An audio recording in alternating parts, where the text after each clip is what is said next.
Well, don't we have a lot to discuss today? I had to sit and let this one marinate for a little while. There were so many things that really just irked my soul when it came to this topic. And we're going to let it all hang out today because I've talked about some of these things in the past. And a lot of these things have come back to light again. And we're in the era now. We're in the time frame in history where everyone's getting checked for their bullshit. If you come out here talking out of the side of your neck, everyone's woke now, even to a degree where it's dangerous. You know, the cancel culture is real. However, in certain instances, the mob deserves to come after your ass with vengeance and with vigor. And this is another one of those types of situations. And so we're going to talk about all of those things.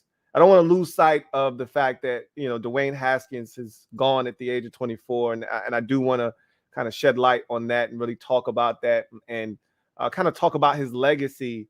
But we're also going to talk about some of the fallout from some of the reactions and comments and things that were said once he met his demise. So saddle up. As DJ Casper once said in the Cha-Cha slide, it's about to get funky. Because today we're going to talk about the inconvenient truth. And I'm not talking about Frank Gore or Al Gore.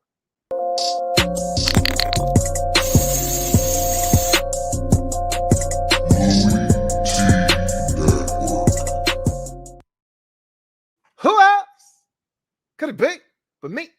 Your man, Louie T. Welcome to the 253rd installment of the Louie T Network podcast. I am your host, Louie T. Thank you for joining me. I'm going to tell you right now, sensitive thugs that always need hugs, you need to exit stage left right now. Okay, all the people that get really touchy-feely, that always are on the defensive, think someone's talking about them. And if I'm talking to you on this podcast. And I tell you guys that all the time. If I'm not talking to you, there's no reason to get bent out of shape. You know, he ain't talking about me. Nah, I'm not talking about you. But if I am talking about you, if you do feel some type of way about what I'm saying, then I'm talking to you. This message is for you. So if you're one of those people right now, viewer discretion is advised. You might want to leave right now. Not now, like right now, okay? Because today is just one humongous, gigantic gem dropping session. And we're going to talk about Dwayne Haskins, his death, the legacy that he left behind, the comments that were made in lieu of his death, and the fallout from that. We'll talk about all those things and then some today on the podcast. Anything that you guys want to add to the discussion, please feel free to do that in the comment section. You can super chat. You can use the hashtag LouieTLive, and I'll go back around after I'm done going on my little rant here. I will circle back. We'll get into some of your comments and we'll talk about it. And if there's anything else that you want to bring to the table that's non-Dwayne Haskins, feel free. I'll decide if I want to go down that route at the end of the show. More likely than not, I won't, but we'll see. You never know.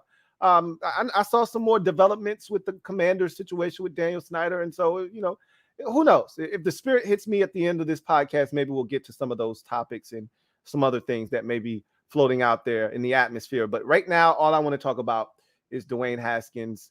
And that's where the show starts. And more likely than not, that's where this show will end with this massive gem dropping session. Let me drop this gem on your melon. Open your mind. Let your conscience be free. You're now rolling with your man, Louie T double E. Let me open you up. Get you thinking a little bit. So I told you guys that sometimes I get deep on the podcast. You guys know that. If you've been watching or listening to this podcast for any amount of time, and this goes all the way back to the first iteration of the Louie T Network podcast when it was the In the Lab Room podcast. If you've listened to this podcast for any amount of time, and it doesn't take long, you know, come around during the holiday season or a milestone or something like that, I get a little sentimental. You know, I get my Deborah Cox on. Every now and again, I get sentimental. You know how I do, but I like to talk about life because I talk about the 3 E's. That's what this channel, this brand is all about, the 3 E's. You know, entertainment, enlightenment, and also education. And so I try to do all three of those things. And today is one of those deep podcasts, so I want to talk about the life and times of Dwayne Haskins. May he rest in paradise. Succumbed to a freak accident, honestly, at the age of 24. I mean, the details of the situation are still murky to me. I mean, did he get out of his car? Did he try to cross the interstate, or did he was he on the shoulder and someone kind of veered off and hit him? I still don't know. I told you when it first happened, I didn't know all the details, nor did I care, because that's irrelevant. Similar to the way I felt when Michael Wilbon decided, some 15 years ago to spout off his mouth about Sean Taylor's death and how he wasn't surprised. It doesn't matter how it happened. You have to have decency. And we'll talk about that. We'll circle back, put a pin in that. We'll come back, talk about that later. But let's start with Dwayne Haskins, because I remember when he was a member of the Washington Redskins, now Commanders. I remember when he first was drafted, and a lot of people tried to assassinate the man's character because he decided, and you'll hear a little bit about that later on in the show, that he decided to not go to the draft, instead to have a party at a bowling alley, charge like 50 a head for people to get in. It wasn't just him. It was also his dad. People always trying to find ways to make money. I'm not mad at that. You're out here enterprising, knock yourself out. I wouldn't have done that, but who am I to say what you should or shouldn't do? How you celebrate, your all this hard work, you entering the NFL, getting drafted. Who am I to say how you celebrate that? At the end of the day, I always was one that said, I don't have a Dwayne Haskins character problem. Okay. That was never my issue with him. It was just strictly his decision-making on and off the field from a maturity standpoint. And a lot of people forget that these are young men. These are 21, 22, 23, 24, 25-year-old men.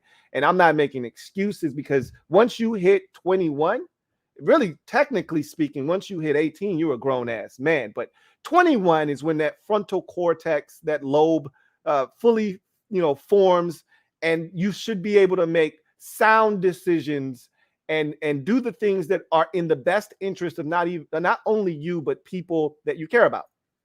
That said, I didn't think Dwayne Haskins always did that on and off the field.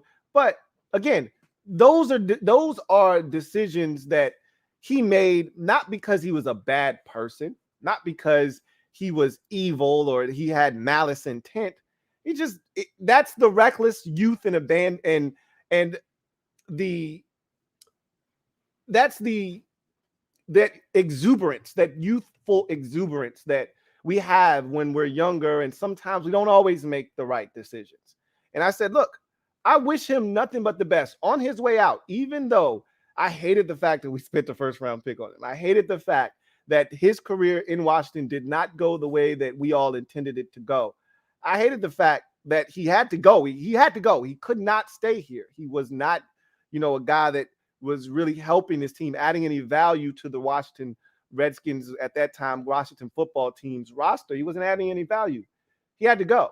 But I told you this wasn't a Robert Griffin III type of situation where he was a me guy. He was selfish, and he never liked to take responsibility nor culpability for the things that he was doing.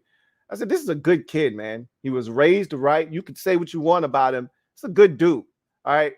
Didn't always play well on the field, didn't always make the right decisions off the field in terms of putting his team before himself, right? But Dwayne Haskins, the person, was genuine and somebody you could get behind, someone you could root for. And that's why I said when he left, remember when he got his tooth knocked out by his wife, reportedly got his tooth knocked out? I don't know if we ever confirmed that. I can't confirm nor deny that, but probably did happen. At the end of the day, I didn't care if it happened or not. I remember vividly doing a video. We were doing our, Washington Report live, and someone brought it up. And we laughed about it. There were some jokes said, and it was all in jest, and it was fun. But before all of that took place, I made sure to make it a point of emphasis to explain that I don't have any ill will towards Dwayne Haskins. I want him to succeed. I was rooting for him with the Pittsburgh Steelers. I really, truly was. I was hoping that he proved all the naysayers here wrong. and then he went and had a 15-year career that was glorious and borderline Hall of Fame, if not Hall of Fame-ish. And we can say, hey, it just didn't work here. Our organization was too toxic for him to come here and get through some of the issues that he needed to get through as a young man to succeed. He goes somewhere where it's much more stable. He made his mistakes here, so he grew up, and he was able to be a better quarterback person on the field and succeed. And that's how I felt. And now everybody doesn't feel the same way, okay? And I can't tell anybody how to feel. But that's why this was so sickening. And even if this was Robert Griffin III or some other person that I really don't have fond feelings for, I'd still be sad. I never want to see anyone perish. So this sucks, and I want to talk about his legacy because I didn't realize, and we talk about this all the time, giving people their flowers while they can still smell them. It doesn't happen often enough.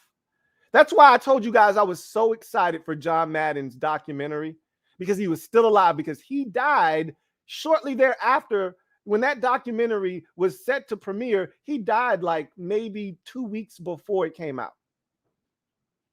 Well, no, I think it was like maybe 2 weeks after it came out. Either way, he didn't know how much he was appreciated and how much of a pioneer of the game he was and how much impact he had on others that loved the game of football. He didn't realize it until he sat down in that chair and saw how many people were touched by his presence, by the things he did, the things he said, and the conversations. Ron Rivera talks about John Madden all the time. And he sat there and it brought him to tears. He got choked up and he said, I didn't realize the impact that I had. That's what happens when people get their flowers when they can still smell them. We shouldn't be worried about giving a 24-year-old their flowers, okay? He shouldn't be smelling flowers anytime soon, okay? However, I didn't realize just how big of an impact he had at Ohio State. He was a legend with Dwayne Haskins.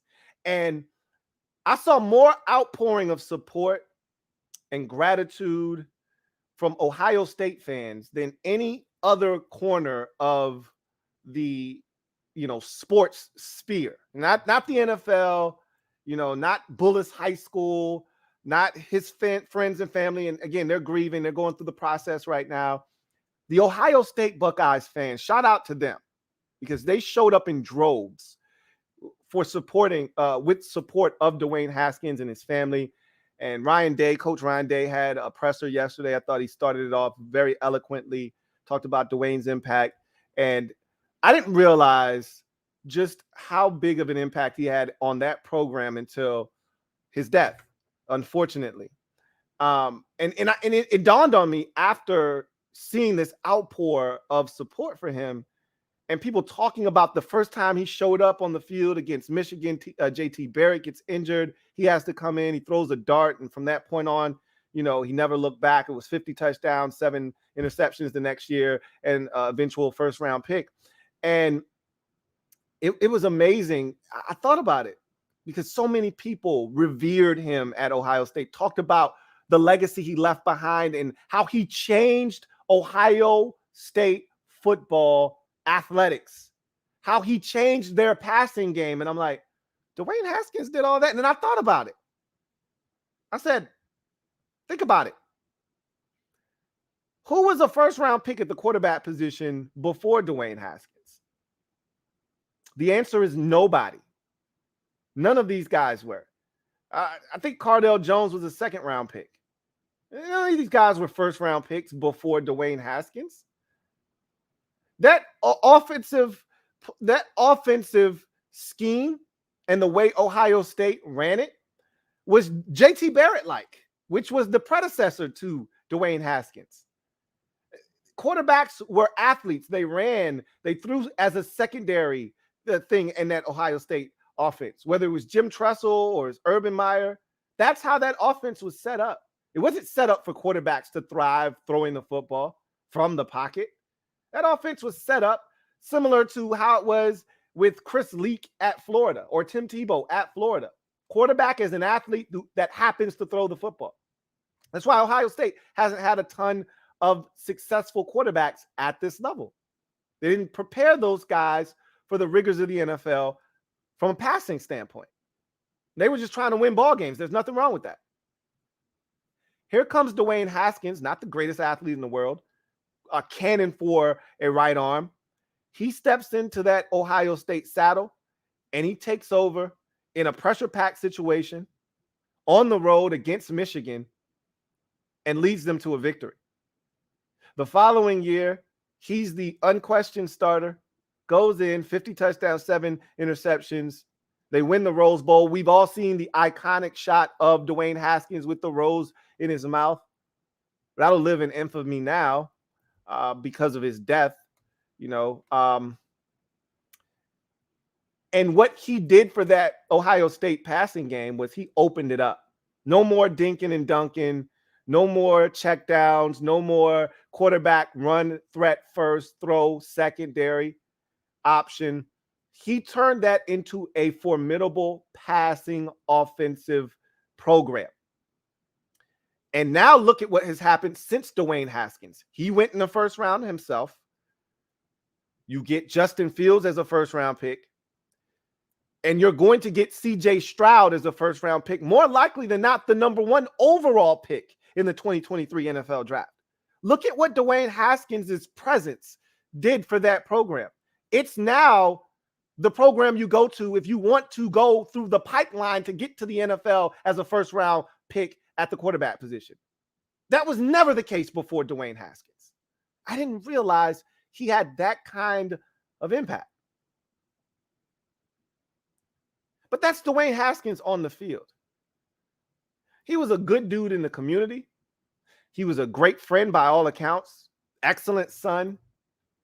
We know he was religious. If you're a Washington fan, you knew he was religious. He'd talk about his faith all the time.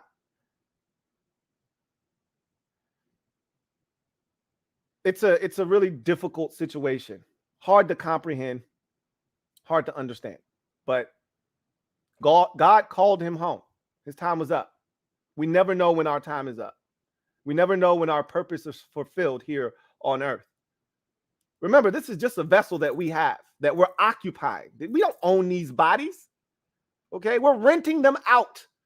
We don't know for how long, but that's what we're doing. And so rest in paradise, Dwayne Haskins. Rest in paradise, my man. Gone way too soon. In death, a lot of times things reveal themselves. And over the years, we've seen some pretty ugly things said, done in death of people.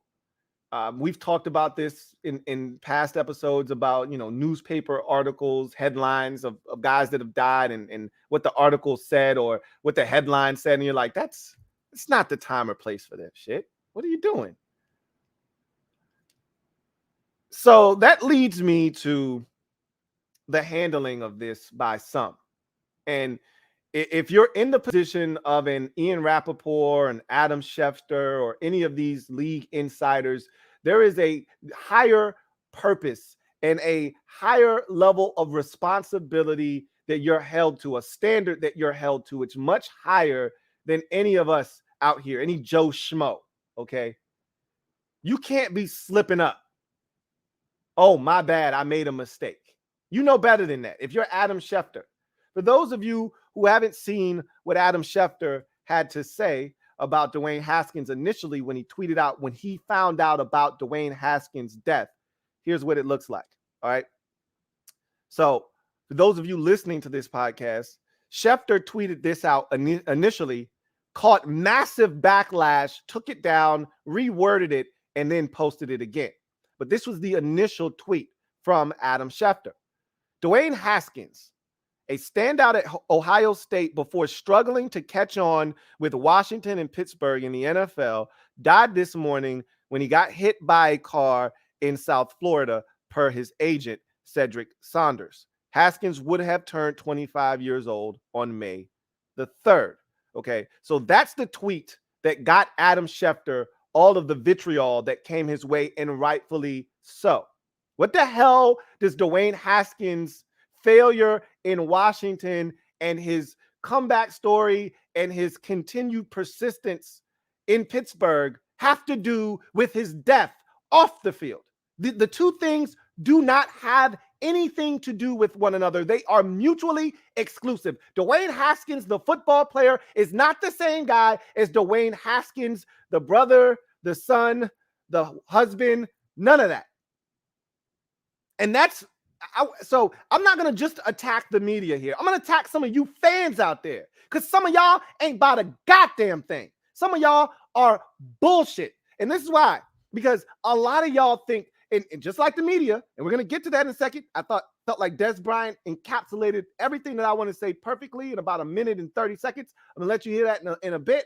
But a lot of you fans out there, y'all ain't worth a damn because a lot of y'all are guilty of this shit too. You do the same goddamn thing. You dehumanize these players, and I've talked to your ass about that shit before. Stop treating these players like they're servants. Stop treating these players like they're robots or machines, like they don't have other interests off the field or off the court.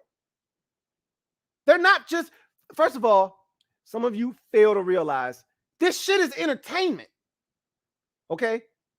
NFL players, NBA players, MLB players, NHL players, soccer players. That is a form of entertainment. Yes, it is their job, but it's also entertainment. At its core, it is entertainment. They put on a show for us to watch. Being an athlete for a lot of these guys, some of them, it is who they are. It is who defines who they are. For some of these guys, they live, eat, sleep, and breathe the sport that they play, and that is how they want to be recognized. Good for them. More power to them. I'm not mad at them for that. But for a lot of these guys, for probably the vast majority of them being an athlete does not define who they are. And it is a separate entity from who they are off the court or off the field. Yet some of you out there think that they should always be training. You know, you didn't win a Super Bowl. Why is he out here playing an instrument? Why is he out here reading a book? He should be out here working on his craft. I can't tell you how often I hear dumbasses say that shit on social media. Why is he out in the gym getting up shots? Because he's got a goddamn life. That's why. Because 24/7 around the clock, he's not consumed by playing basketball or football or baseball. There's a time and a place for him to train and get better at his craft. And then there's a time for him to just enjoy the fruits of his labor and be a human being. And some of y'all don't seem to realize that. You fail to realize that these guys are humans and you dehumanize them. Some of y'all are just evil on socials anyway. Y'all say shit because there are no ramifications. You can say whatever the hell you want because ain't nobody going to come smack the hell out of you. Because you wouldn't say that shit to their face if you saw them in the street. I know a lot of y'all that say shit to me on socials or on some of these comments. You wouldn't say that shit to my face. Anyway, stop dehumanizing players. They're humans. They're not robots. They're not machines. They have feelings. Which takes me to my next point. Adam Schefter was reckless as hell for that comment. And I'm pissed off at Adam Schefter because he should know better. When you know better, you do better. He knows better. Don't pull that shit about. And look, good people say and do dumb and bad things sometimes. It happens. We're humans, okay? So I'm not going to persecute Adam Schefter. You know, I'm not going to say, oh, I'm never ever going to listen to Adam Schefter again. I can't believe. Look, he said something. He did something. He tweeted out something really reckless. Stupid. And and I don't know if he realized it until other people said it, or if he realized it as soon as he hit the send button, he was like, shit, I didn't word that correctly. Probably not until over, thousands upon thousands of people started jumping down his throat. He realized, oh, that was a poor taste in judgment. He should have known better and this is the problem with these goddamn, insiders. They want to be first and they tweet out all of this bullshit. Just get it right. Don't worry about being first. And it's easy for me to say that's not my job. But get the shit right. You can do a lot of damage in 140 characters. A hell of a lot of damage, which you just did. He tried to walk it back on his podcast. It ain't no walking it back. Just don't. I always tell my son this. My son, I tell people this all the time. I probably said it on the podcast. Don't say sorry, okay? Don't do the shit again, okay? I don't say it like that to my son. My son's 3. I don't say it to him like that. I said, son, don't be sorry. Be careful, okay? Don't make the same mistake over and over again, okay? If you're sorry, you want to show me you're sorry, don't let it happen again. That shows me that you learned from your mistake.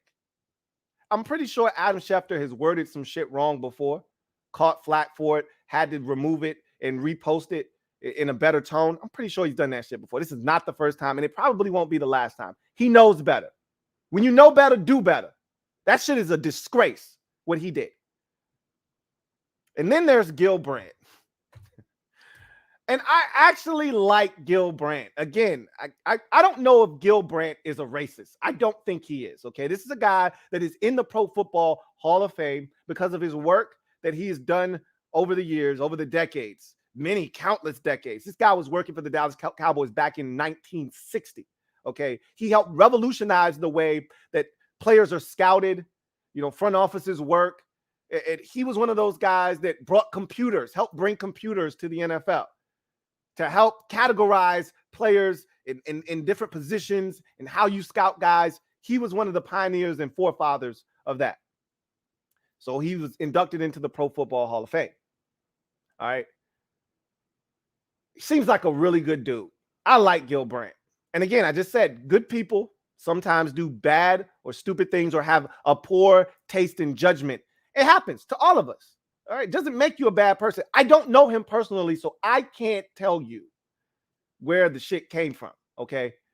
But it reminded me of Michael Wilbon when Sean Taylor died, and he said, I'm not surprised that it happened to him.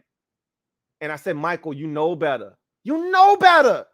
Especially you being a brother, you know better than to say some stupid shit like that out of your damn mouth. That shit hurt. It hurt then. It still hurts today that Michael Wilbon would think it's okay to say something like that. When a guy, the age of 24 years old, as Sean Taylor was, passed away. And then in the manner that he passed away, it doesn't matter how he passed away. But a comment like that would make more sense if Sean Taylor was out in the streets clubbing and he got into an altercation with somebody and words were exchanged and he got gunned down in the parking lot. Okay. That doesn't make it any better. But you say, you know what? Sean was living that type of life. The man was stabbed. He was shot, in his home defending his wife and daughter, his family. Why would you say something like that? Doesn't even make sense. The context doesn't even fit. And that's the same shit with Gil Brandt. I'm going to let you listen. If you haven't heard what he said, it's repulsive.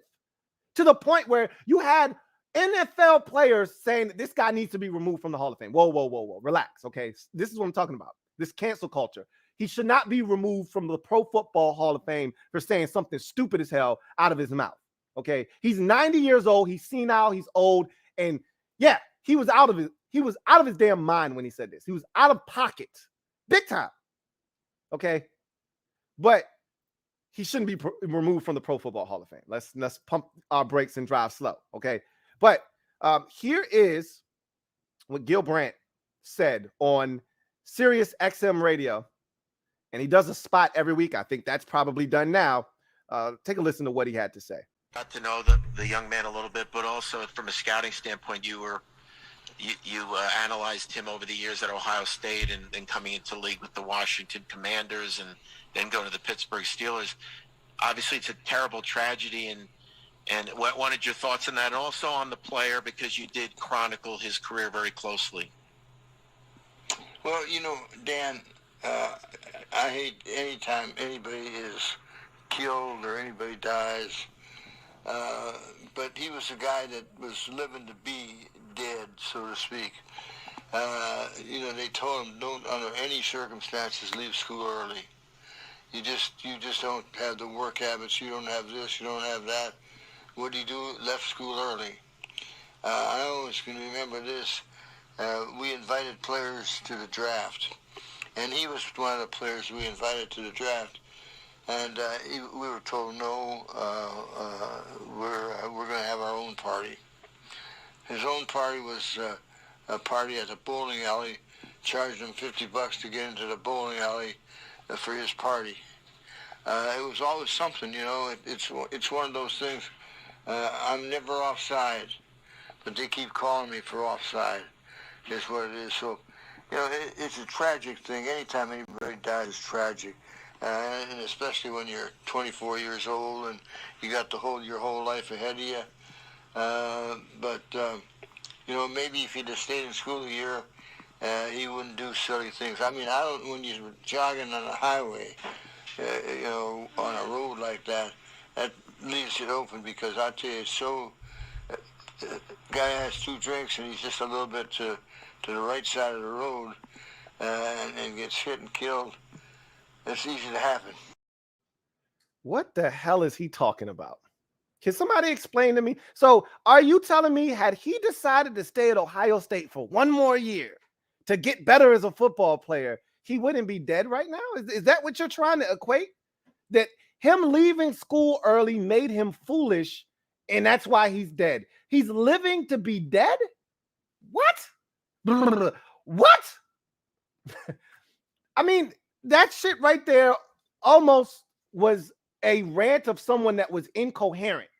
Gilbert, perfectly in his right mind, knows what he's saying, but that almost didn't make any sense.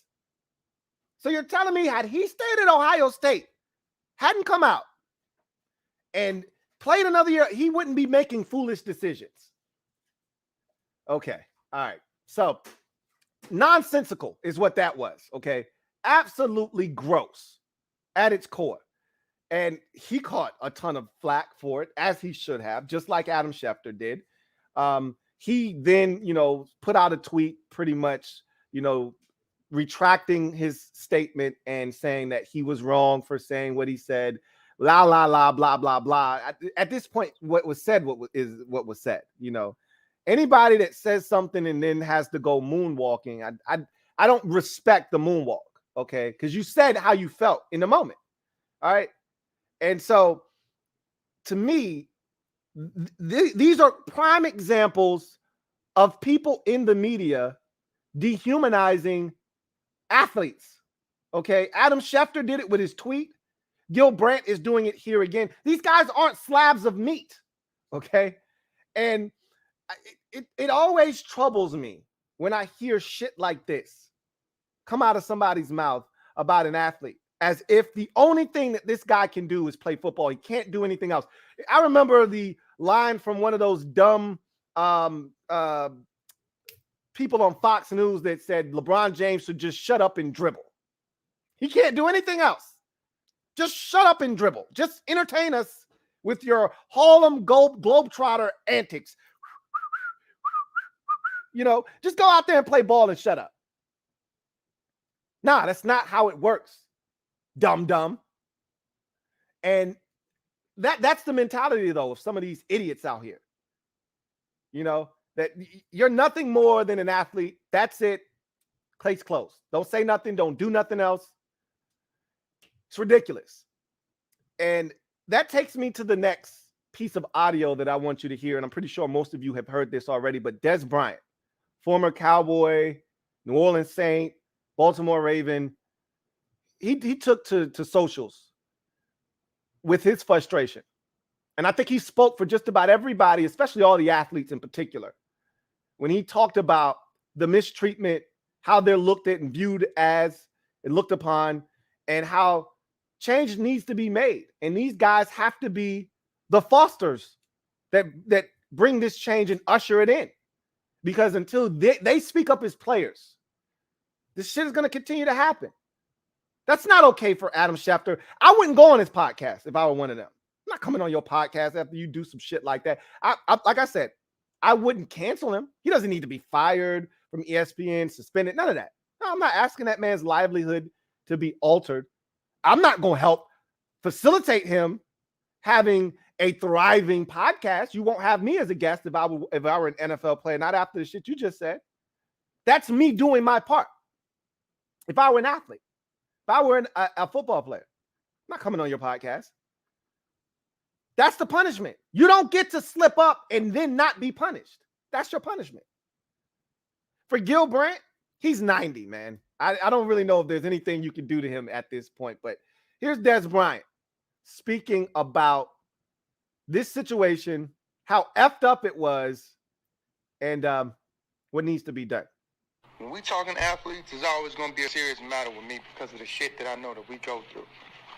That shit Adam Scheffner said, that shit Gil Brandt said, that's why I don't love it. That's why I don't. That's why I chose the path that I chose. Can I still play? You fucking right. But I don't love it. I hate how we mistreated. I hate it. And I hate that.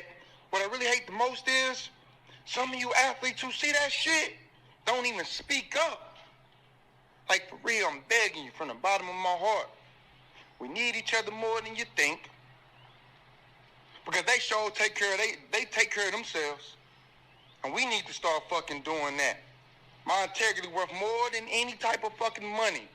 Because if your ass fucked around and be mentally ill and fucked up, you can't spend it anyway. Take care of yourself and take care of each other, man. Come on, wake the fuck up. I couldn't have said it any better myself. I mean, that's the reality of the situation. I always tell you guys, because a lot of you get up here on your soapbox and you're like, oh, they shouldn't pay this guy. I say, get your bread, young man, while it's there to be got. While it's hot, it's fresh, it's coming out the oven. Get your bread while it's there to be got. I'll never side with an organization. I'll never side. Like, even in Washington, yeah, you don't want the salary cap to be all jacked up because you're paying dues. But if a dude deserves to be paid, get as much of it as you can. You know, you guys want guys to take hometown discounts, this, that. Nah, get as much of that shit as you can. I'm not mad at Brandon Sheriff. A lot of you, oh, Brandon Sheriff, oh my God, how could he? No, how could they? They allowed him to do that shit. Okay? Get as much of the bread as you can, Brandon. Gobble it all up. And then when you're done, go elsewhere and eat some more. And that's what he did. He ate as much bread as he could in Washington. And when he was done at the table, he got up, removed himself, and went over to the Jacksonville Jaguars table, sat down, and they put a plate in front of him, and he started eating some more. Kirk Cousins did the same thing. I'm not mad at any of those dudes. Albert Hainsworth. Not mad at Albert Hainsworth for stealing money. If you allow him to steal money, bruh, go get your bread. Okay? Go get your bread. I'll never side with the organization, and it's because of situations like this. These players put up with a lot of shit. Yeah, they get paid a lot of money, okay? They get paid a handsome amount to do what it is they do. But they make a lot of sacrifices, and they take a lot of shit. And you guys could never begin to understand what they go through, put their bodies through, especially for me, football and hockey players in particular, because they play the physically demanding sports. You know, basketball, it's a lot because you're just hooping a ton, but it's not a super physical sport. You know, it can be, and it can take a toll on your body, but you're just hooping. You know what I'm saying? Same with baseball. You're just playing baseball. You know, it's a grind because it's 162 games, a lot of ball games. But you know, football, it's a high speed collision on every single play, and I don't think you guys understand what these guys put their bodies through, the sacrifices that are made. And for these players to then be dehumanized as if they can't exist off the field or off the court, shit is ridiculous, man. You know, that's why I love the NBA, because those guys are in control of everything. They run the league, right? No coach. You got to be to Phil Jackson, Pat Riley status, you know, to be able to call your own shots in the NBA. Otherwise, you know, you got to be Pop or somebody. Otherwise, you're just another dude, man. We'll replace you. You ain't nobody. If KD doesn't want you to be his coach, you gone. If LeBron James, I guarantee you they're probably going to hire, I shouldn't say guarantee and probably in the same sentence. More likely than not, they're going to hire Mark Jackson. He just said, I wouldn't mind Mark Jackson being their next. Oh, Mark Jackson's going to be the next head coach probably. Okay. We'll see what happens, you know, with that situation. But the NBA players are in such control. They run the show. I'm not saying it's the best thing in the world. You know, I'm not saying that's what I want in the NFL, but I love the fact that those guys have total control over what goes on. You know, As Ron Rivera once said, nobody dictates to them what happens. That's not the case in the NFL. But we as fans have to do better. The media has to do better. A 24-year-old passes away, no matter how it happens. And again, the context, just like with Michael Wilbon some 15, 16 years ago, the context doesn't even fit. Again, yeah, Sean Taylor had some issues off the field before he was murdered. His death did not have anything to do with any of that. He literally had a party for his sister. She invited one of the dudes that ultimately decided, hey, he's a mark. We can break into his house. He shouldn't be home. He's playing in Washington. We should be able to break into his house and get some money. He was injured, so he was home, and the rest is history. That had nothing to do with his sketchy past. Yeah, you want to bring it up. Why? Why? Dwayne Haskins decided to come out of Ohio State early and enter the draft. Was it a mistake? Yeah, it was a mistake. Does that have anything to do with Dwayne Haskins getting out of his car, whether it broke down or it ran out of gas, and jogging on the side of the road and getting hit by a dump truck? Does that have anything to do? Do the two have anything to do with one another? Does him charging $50 a head for a draft party have anything to do with his death? No. Does him going out with his girlfriend on her birthday during COVID when his team needed him to be focused, does that have anything to do with his death? No. So why are you bringing that shit up? Adam Schefter? Why are you bringing that shit up, Gilbert Bryant? The man's dead. He's not here to defend himself. What are you bringing that shit up for? It's a time for people to be able to mourn, to grieve. There are stages of grief. It gets harder and harder to grieve the loss of a loved one when you're saying stupid shit out of your mouth and you got the reach and you've got the pull and the power that you have. Adam Schefter tweets something out. That shit's getting thousands upon thousands of likes and retweets. You can't be reckless. Gil Brandt, you're on Sirius XM radio. You can't be reckless out of your damn mouth and then think a little apology is going to clean it all up. You know better, do better. Fans, same damn thing. These guys are humans off the field. They're not just athletes. There's somebody's mom. There's somebody's dad. There's somebody's brother. There's somebody's sister. There's somebody's uncle. There's somebody's son, somebody's daughter. They're not just an athlete. Stop treating them like they're robots. Like all they should be doing is preparing for the next game. We went 4-12 this year. He should be out running sprints. That's the dumbest shit I ever heard.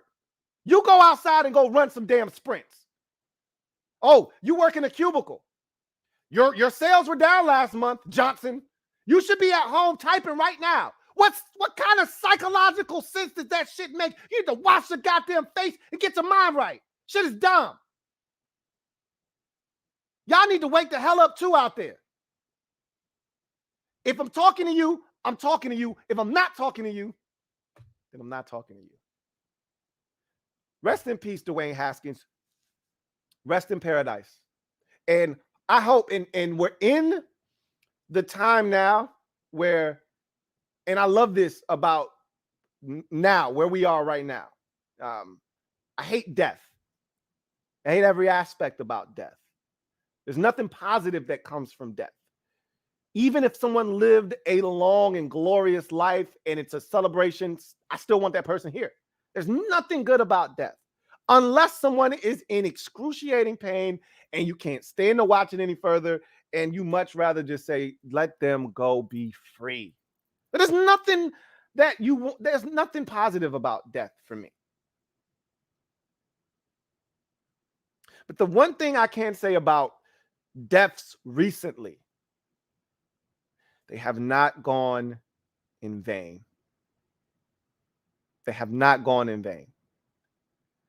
And this death right here in particular, Dwayne Haskins, as tragic as it was and as senseless as it was, and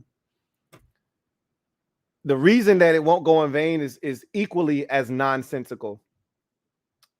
But hopefully this is the start of players realizing that they don't give a damn about us. Take matters into your own hands. Start controlling the narrative. We as fans, players included, need to hold these members of the media to a much higher standard. I love the fact that these guys were attacked. No, attack their ass. You know how when somebody says something about Beyonce and the beehive just swarms on their ass to the point where you either got to, delete your account or you got to go into hiding? That's how we need to start swarming on dumb shit like this. Don't justify it. You know how many people tried to justify stupid shit in the comment section? Those people are dumbasses. Don't justify this shit. Swarm on their ass. Make sure that before they hit send on his tweet the next time, he won't do some stupid shit like that again. I don't know how much time Gilbert has left. He's 90, okay? But before he opens his mouth the next time, he'll think, maybe I shouldn't say that stupid shit. Maybe this is the time to be politically correct, even if this is not what I'm thinking. I'm not here to tell people to be PC all the time. There's a time and place for everything, though. When somebody dies, it's time to be politically correct, okay? If you don't have nothing to say, that's when your mama told you once upon a time, if you ain't got nothing to say, don't say nothing at all. That's the time to invoke that shit. Because this ain't the time for that. This ain't the time or the place for you to be saying dumb shit. Somebody just passed away. And if you can't understand it, if you can't get that shit through your thick ass skull, you got an issue. You got a big, big issue. So I'm done with my rant. If I offended you, good. If I didn't and you're still here, I appreciate you rocking with me. I had to get on my soapbox a little bit.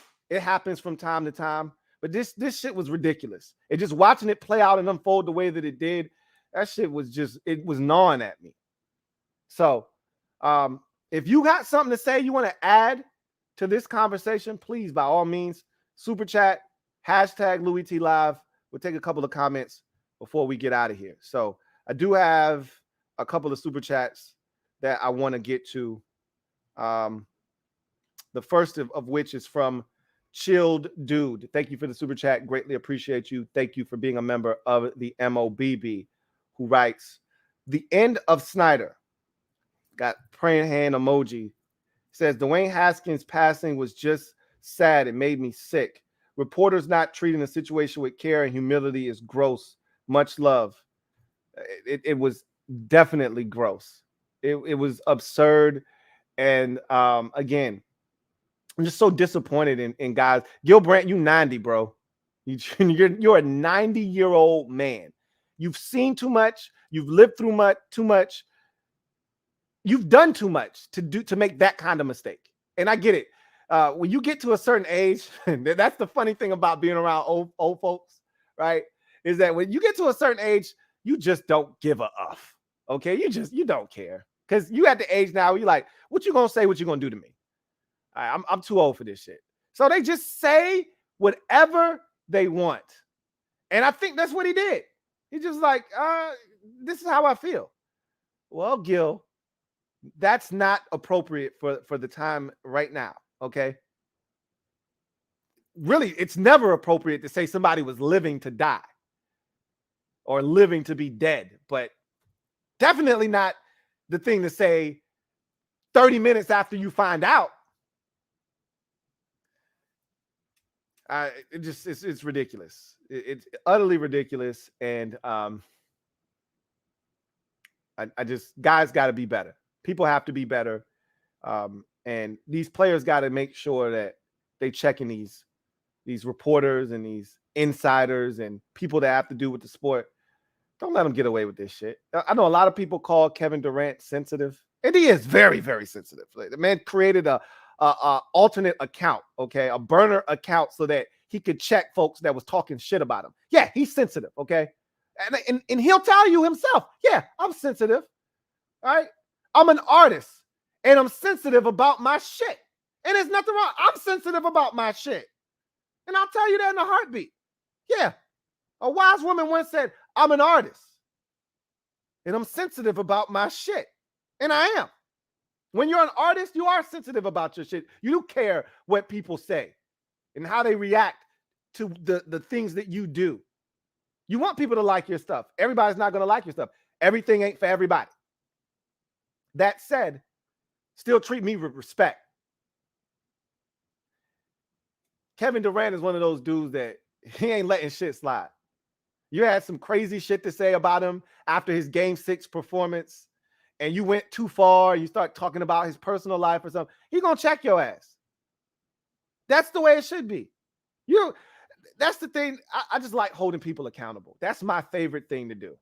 A lot of y'all like to come up here. I told you so. I told you so when you get some shit right. Well, what about the 250 other things you said that were wrong? I don't hear you coming back and saying, yeah, I was wrong about that. See, that's the difference between me and you. Oh, yeah, I'm going to tell you. I told y'all all this. I tell y'all this all the time. When I'm right, that goddamn it, you're going to know I'm right because I'm going to tell you I was right. All right? I'm going to make sure you know. But you know what? When I'm wrong, I tell you I'm wrong too. I'll be the first to tell you I was wrong. And if I'm wrong in a major way, I'm offering up a 00. Just so you know I was wrong and I need you to know how wrong I was. I offer up a 00. I stand on mine, 10 toes down every time.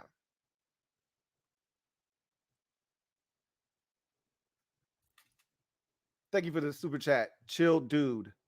Greatly appreciate you. Got another super chat here from Twin D. Thank you for the super chat. Greatly appreciate you, Twin D. Thank you for the generosity as always, man. Really do truly appreciate you. Thank you for being a member of the MOBB. My guy, Twin D, writes, thank you for your words today. My favorite broadcast of yours to date. I appreciate you for rocking with me, and I'm glad that these the words that I said today resonated with you because, again, as I said, this gnawed at me. It bothered me. You know, you guys saw how distraught I was when I did the little video. I told you I didn't want to do the bells and whistles, all the background, all that. Nah, because I wasn't feeling that. But I knew that y'all wanted to hear from me, and I needed to say something, and I wanted to tell y'all how I felt, raw emotion, how I felt, and I didn't have a lot to say, But I told you the one thing that I want to make sure that people who pass away that I either have come in contact with, I know, or know offhand. I don't know Dwayne Haskins personally, but his path crossed mine because he played for my favorite team. And at one point, I rooted for him to succeed here in Washington, and I rooted for him to succeed in Pittsburgh. So I always want to make sure that people don't die in vain. You don't get a couple RIPs and then we move on from their death, and that's that.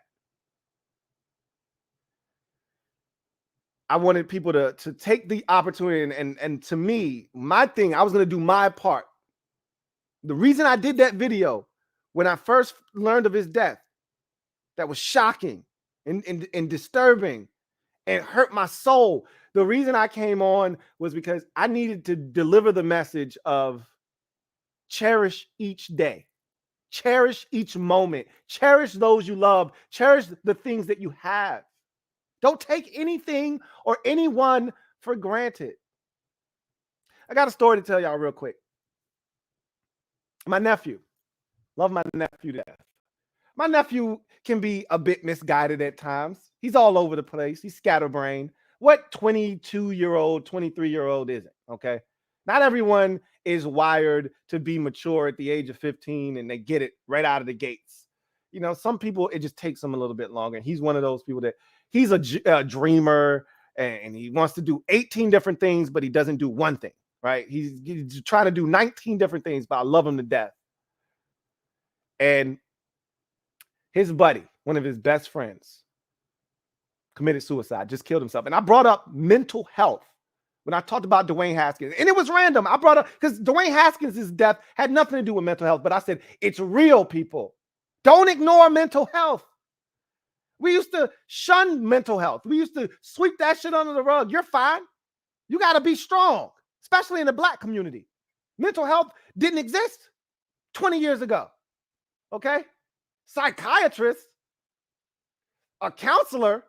Are you crazy? We don't do those things in the Black community. That was a stigma that needed to be shaken, that needed to be done away with. And I'm glad it has been over the last decade or so. More people are coming out and talking about mental health because this shit is real. Even in sports. But back to my nephew. His best friend took a gun, blew his brains out. On FaceTime with his wife. You never know what someone else is going through. Mental health is important.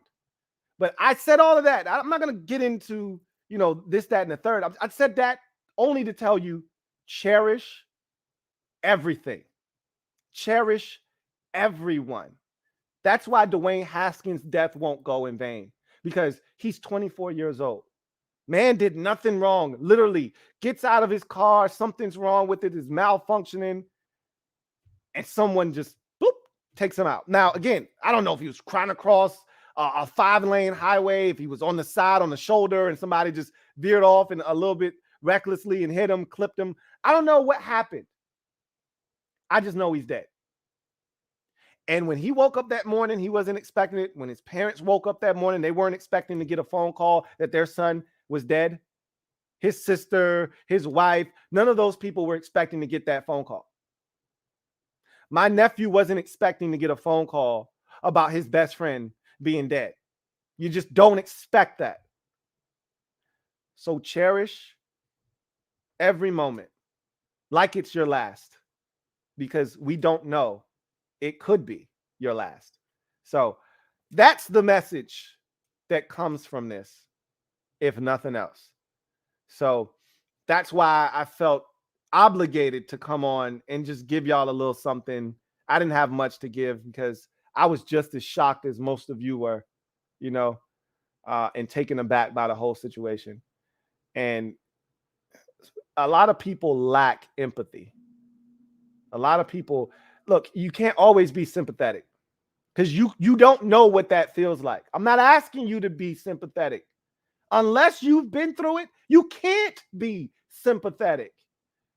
But you can have empathy. You can have empathy. And it doesn't cost. Empathy is free. It's free. It doesn't cost you a thing to be empathetic to someone else's plight. To be empathetic to a situation, it doesn't cost you anything to have empathy. Just try it. Instead of being ignorant, replace ignorance with empathy. Too many people are ignorant. Too many people want to laugh on social media. So they want to make jokes, make light of a situation that's not funny at all. Just because they want somebody to like their comment. Some of y'all got to grow up, man. Some of y'all got to grow up. I appreciate you, Twin D. Thank you for the super chat. We'll see if there are any other comments here for me to read. If not, we'll get out of here. Dinero Reek writes, Rip Dwayne, always liked the man. I remember telling everybody he'd be great for us. Sad on all fronts, man. I didn't want Dwayne. I'm not going to sugarcoat it. I didn't want him in Washington. And a lot of people didn't want him, including the front office, members of the scouting community. They didn't want Dwayne Haskins, especially not at 15. But obviously Daniel Snyder has the final say. He came down, vetoed everyone, made the selection, essentially. And once he became a member of the family, I've said this a million times, I'll say it a million more. Once a member of the family, always a member of the family. And once he became a member of the family, I opened my arms as wide as I possibly can and embrace. That's what I do to every single person that becomes a member of any team that I root for. Even if the divorce is ugly and messy, that's what I do. Because that's what family is all about. You're not always going to get along with your family members, okay? You can curse your family member down and you can swear you don't want to talk to him again. That's still your cousin. That's still your brother. That's still your sister. That's still your mom. That's still your aunt. That doesn't change anything. They're still your family member. So for me, it's always, yeah, things get said in the heat of the moment. It is what it is. My wife, when we first got together, she would put her mom in timeout. She would put her mom in timeout. It was hilarious. Put her mom and her mom have a great relationship. They talk every day. I wish I talked to my mom every day, and I have a tremendous relationship with my mom. And to me, I take my parents for granted. I don't talk to them enough. I should call my parents every day, especially after my best friend's mom passed away. And he said, I just want to talk to my mom. And he would play her voicemail just so he could hear her voice. And I'm like, my mom's living. I can call her right now and hear her voice. And I don't. It's sad. I need to call my mom more. And so now I've made a concerted effort to call my mom every single day. I need to call my dad every day. My mom and dad are still together. They're not separated. I can say, hey, is dad around? Is boss around? Let me speak to him real quick. I don't. I need to be better. All right. But when it comes to family, I'm big on family, huge on family. Shit happens. My wife would put her mom in timeout, and I said, babe, you got to stop doing that shit. You got to stop doing that shit. Because she would get so mad, and she said, I don't want to talk to her. I don't want to hear from her. And I say, I understand you're frustrated right now, but what happens if your mom passes in her sleep? You never speak to your mom again. The last thing you're going to remember is that she was in timeout, and you're never going to forgive yourself. Stop doing that shit. You hear people say, don't go to sleep angry. I live by that because I don't know what's going to happen 5 minutes from now. I don't know. Stop that shit. If you're doing that, if you're guilty of that, stop doing that shit. If you got a best friend and it's something stupid that you're arguing, stop. Somebody's got to be the bigger person. I don't mind being the bigger person because I know I'd much rather be the bigger person, put my shield and sword down, end the war, than be living in regret for the rest of my life because I was being petty. So again, Dwayne's death will not go in vain because I'm going to continue to deliver this message. And I also want to give a rest in peace to Gilbert Godfrey, the comedian who just passed away at the age of 67. Enjoyed a lot of his work growing up as well. May he rest in paradise as well. Let's see. I got another super chat here. Door Gunner, thank you for the super chat. Greatly appreciate you. My guy Door Gunner writes, being a military guy, I see the effects of friends not dealing with their inner demons. Never be afraid to seek help. I'm constantly calling friends to check up on them. I'm glad you brought that up because that friend, best friend that my nephew has, he was in the military. And I'm not saying that his demons came from that, but you see some things when you go through that. You know, when you're in the military, you see some shit. And a lot of them don't seek help. They're embarrassed. Don't be embarrassed. You know, don't be embarrassed to get help, man. Strong people ask for help. Okay? Strong people, the strongest people ask for help. I was once one of those people, too prideful. You know what they say? A wise woman once told me, pride comes before the fall. Don't be prideful. Don't be too prideful. Don't let your ego get in the way of seeking help. If you need it, get it. We all go through shit.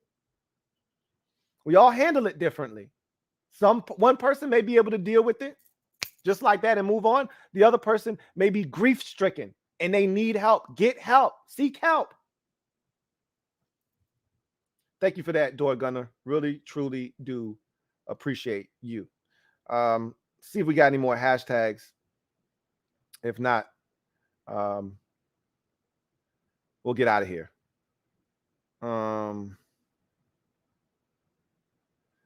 De Niro Reek says, F Adam Schefter. The internet has given dudes courage to say things they'd never say to someone's face out in these streets. Hashtag facts. I'm only 22 in July, Louie. This hits close to home. They call those people keyboard warriors, right? You know, thumb thugs, if you will. Okay? Everybody's got something to say when they're protected by their computer or their mobile device. Everyone's got something to say. You know, it's amazing. This culture that has been devised via social media. It's scary. That's why I don't do a lot of social media. Trust me, if I didn't have this platform, there would be no social media for Louie T. Trust me when I tell you this. I can't stand social media. And there's some good things about social media. You connect with people you haven't seen in a long time, and you're able to, coordinate things a lot better because of social media, reach out to people, contact them. There are positives, but I mean, the negatives for me far outweigh the positives of social media. It's just so much negativity. It's a drain on your aura. If you got positive vibes, you can't stay on social media and have positive vibes. I've yet to meet that person. I would love to meet the person that's constantly on social media, but emitting positive vibes. Because the shit you see, the things you encounter, the comments you read, most of them are negative or people seeking attention, looking for a laugh, so they say some ignorant shit. It's a lot. Like my wife, she takes in a lot of videos, right? And I'm like, babe, that shit is not good for your mental health, because it's always some ignorant shit. And it has her on the defensive all the time. And there's nothing wrong with that. I'd rather be on the defensive than walking around with my guard down and shit happening. But it also warps the way you see things and the way you view the world when you're always looking at things from a negative standpoint, which is why social media in large amounts and doses is dangerous. So just be careful. A lot of y'all young kids, this is all you know is social media. Be careful with this shit. Like, these things impact your endorphins. There's an actual Netflix movie that talks about why people do the things they do on social media, the posts, the comments. This shit is real. So just be cognizant of that stuff.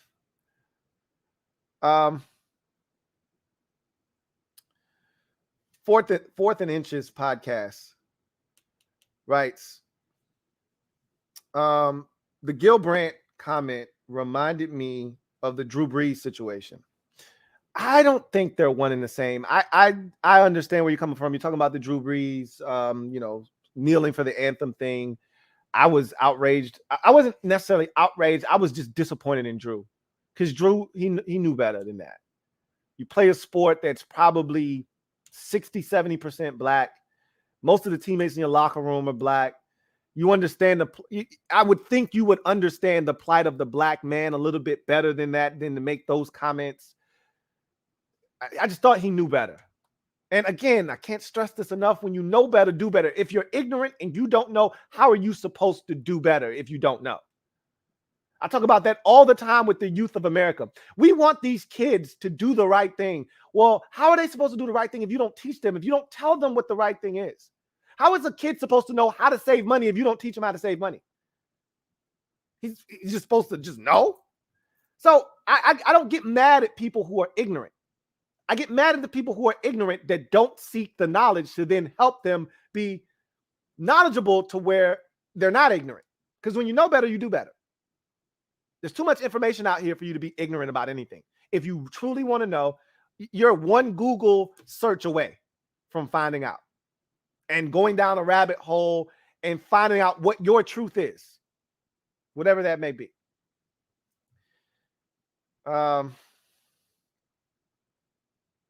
Let's see.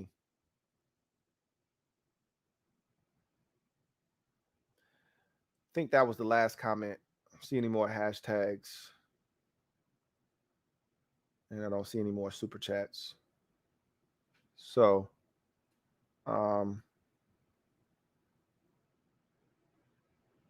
we're about to get out of here. And we'll get back to sports the next time I'm here. Red Wings 01 says, one of the saddest things for me, unfulfilled potential. I won't deny I couldn't stand Dwayne here, but I wanted to see him redeem himself. He'll never get that chance. Breaks my heart. I think that's when, especially when we're talking about, young people in particular that die way too soon. I think that's the thing that hits people the hardest about young, talented individuals. Len Bias comes to mind.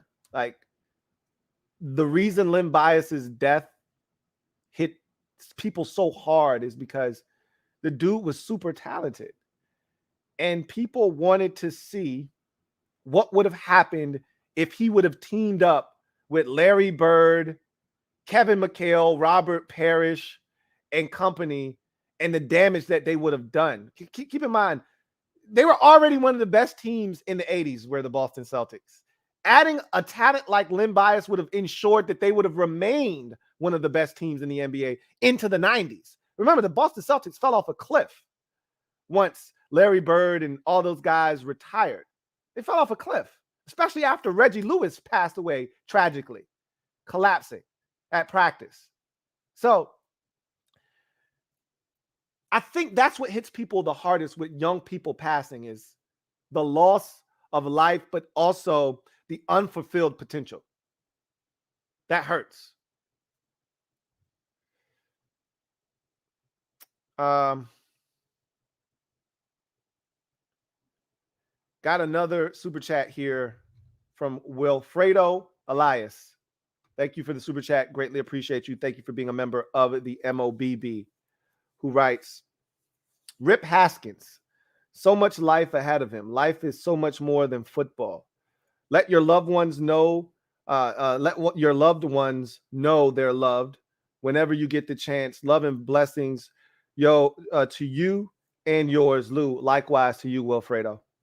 Likewise.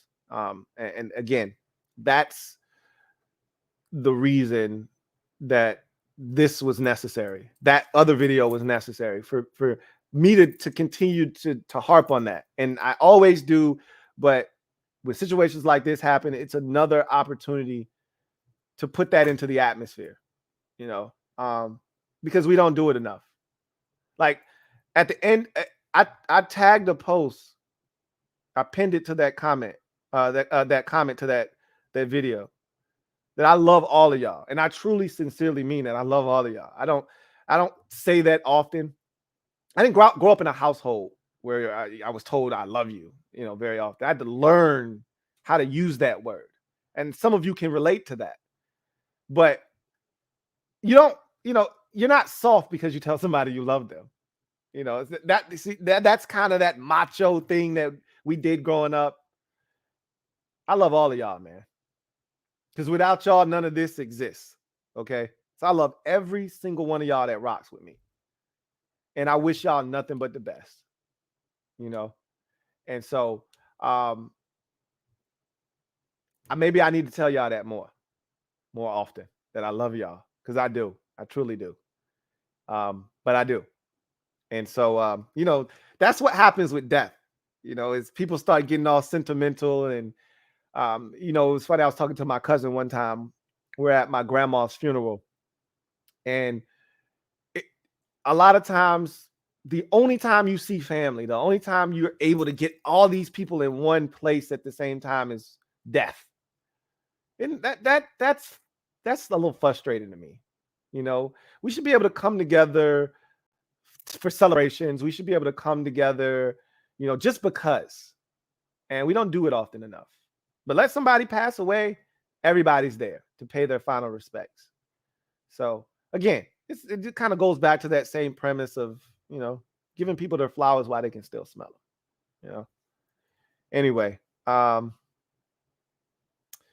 Condoleezza Perry writes, say sorry or forgive those you need to.